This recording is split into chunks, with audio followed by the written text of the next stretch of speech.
Welcome to Man Does Tech, where I solve the problems you didn't even know you had. You begin by verifying model and firmware so settings match instructions.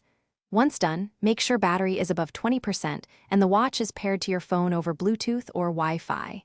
You choose now, swap a physical band or change the digital face and theme.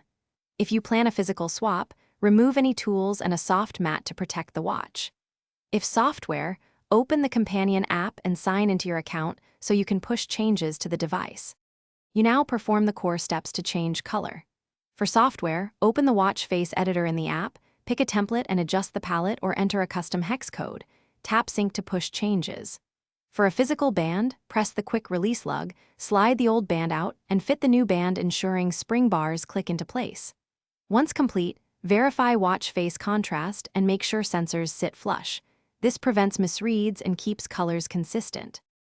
You finish by checking the watch displays the updated color and that the band fits securely. Once done, reboot the watch if the new theme or face doesn't appear right away.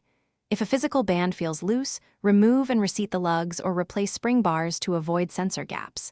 If the app won't sync, update both the watch firmware and companion app. As a final step, perform a factory resync. This typically resolves stubborn color or connectivity issues. Thanks for watching. If you found this helpful, don't forget to like and subscribe.